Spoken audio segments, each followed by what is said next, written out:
今までありがとな空と。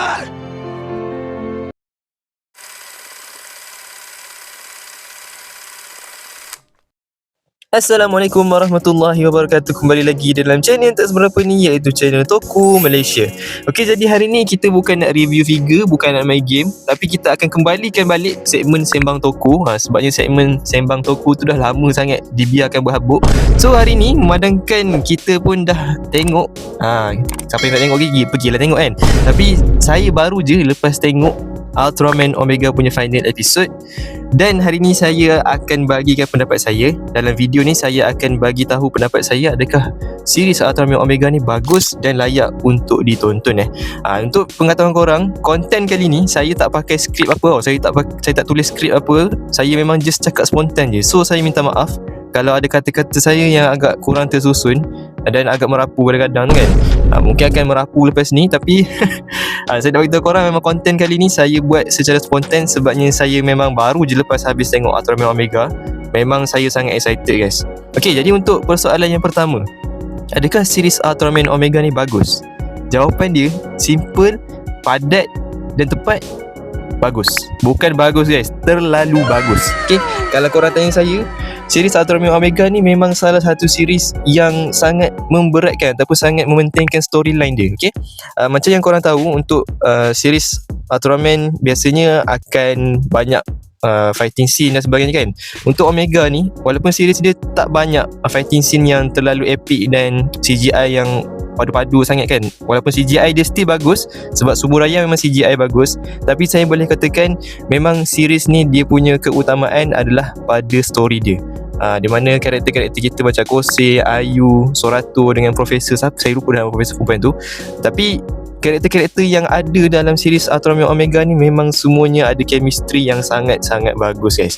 Yang mana story untuk Sorato, macam mana dia lupa ingatan, rupanya dia ni space gazer ataupun pemantau galaksi macam tu kan. Dia tak tahu dia Ultraman. Dan memang series ni saya boleh katakan sangat-sangat bagus guys. Dia punya storyline tu sangat-sangat ditulis dengan sangat baik. Saya boleh katakan memang series ni, kalau korang rindu era-era Heisei kan, vibe era Heisei yang mementingkan story, yang ada plot twist, memang series Ultraman Omega ni sangat-sangat bagus. Dan saya berani katakan saya berani katakan series Ultraman Omega ni salah satu series yang terbaik di era Reiwa. Memang sangat-sangat bagus dia punya series ni. Saya mula-mula agak skeptical sebabnya awal-awal episod tu dia banyak yang episod filler kalau tak salah saya, episod filler yang agak kurang seronok ataupun kurang best lah yang mana filler dia tu macam memang kita rasa lah itu episod filler, dia tak ada connection apa pun dengan main issue ataupun isu utama dalam series ni. Tapi bila dah masuk ke pertengahan series, dalam sekitar episod 10 ke 11 macam tu, dia dah mula dah guys, dia dah mula masuk plot utama dia berkaitan dengan Sorato. Jadi dekat situ dia punya turning point dekat situ turning point series ni yang mana jadi lebih menarik, lebih misteri, dan saya tertanya-tanya apa yang akan jadi dekat Sorato ni dekat akhir episod, dan macam mana dia punya ending, sebab saya nak tahu apa keputusan ataupun apa yang akan berlaku kepada Sorato selepas daripada episod 10 atau 11 macam tu. Sebab kita dah tahu kan yang Sorato ni ada amnesia, lepas tu dia macam kecelaruan identiti, dia sama ada dia nak lindungi bumi ataupun nak teruskan jadi space gazer. Memang sangat-sangat menarik dia punya storyline untuk series ni memang sangat bagus lah.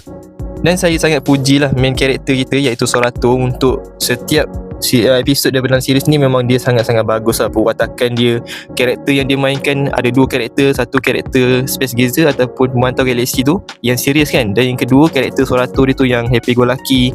Kemudian ada part dia macam lupa ingatan lah. Memang bagus guys, saya sangat-sangat puji lah series ni. Dan yang paling saya suka dalam series ni, ada satu episod yang berkaitan dengan seorang budak tu, saya lupa dah nama budak tu, tapi budak ni dia ada cerita pasal tokusatsu, yang mana pasal imajinasi. Dekat dalam episod tu memang sangat-sangat banyak menaikkan motivasi kita lah as manusia kan. Kita kena ada kreativiti dan sebagainya. Memang saya rindulah vibe-vibe series yang ada penghayatan macam ni lah, yang ada message juga untuk disampaikan. So memang absolute cinema lah saya boleh katakan series Ultraman Omega ni. Dan untuk soalan yang kedua yang saya katakan tadi, adakah layak untuk ditonton? Jawapan dia layak ditonton guys. Kalau korang pentingkan storyline. Dan kalau korang memang tak kisah fighting tak berapa banyak, memang series ni padu guys. Macam saya memang favourite saya dalam apa-apa series pun, saya suka storyline yang lebih berat dan ada makna lah yang mana series Omega ni ada makna dia punya plot twist ataupun dalam dia punya storyline tu. So kita tengok pun tak adalah rasa macam pelik kan, macam kosong je. Dia ada main emosi, dia ada main apa lagi dengan kita punya emosi gembira, sedih pun ada, epic pun ada dalam ni kan. Kadang-kadang fighting scene itu pun padu semua guys. Lagi yang final episode tu bila Soratu dengan Kosei bergabung jadi Ultraman Omega, memang mantap, memang absolute cinema guys. Okay. Okay, jadi mungkin itu saja saya punya review ataupun saya punya video random, video merapu untuk segmen Sembang Toku ni. Okay, saya memang tak ada pakai skrip ni guys. Memang konten ni overall memang semua saya cakap spontan je ni.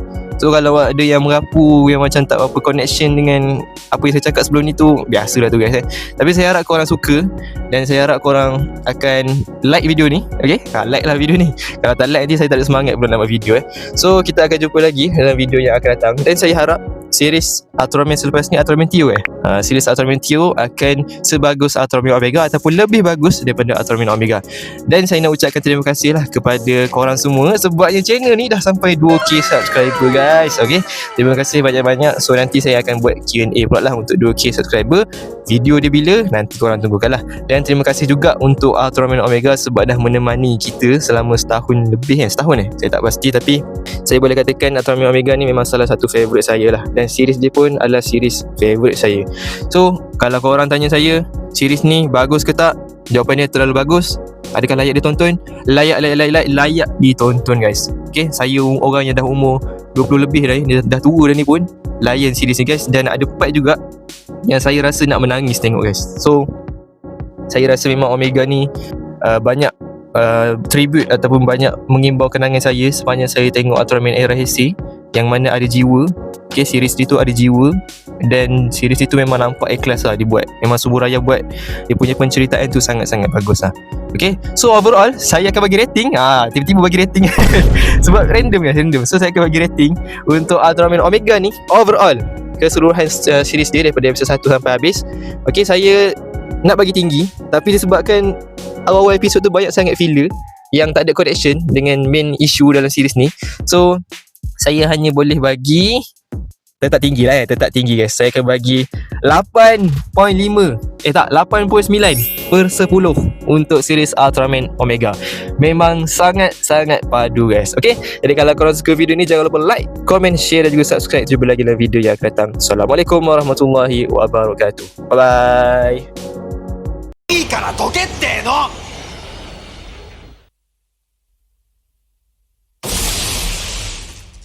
うわっ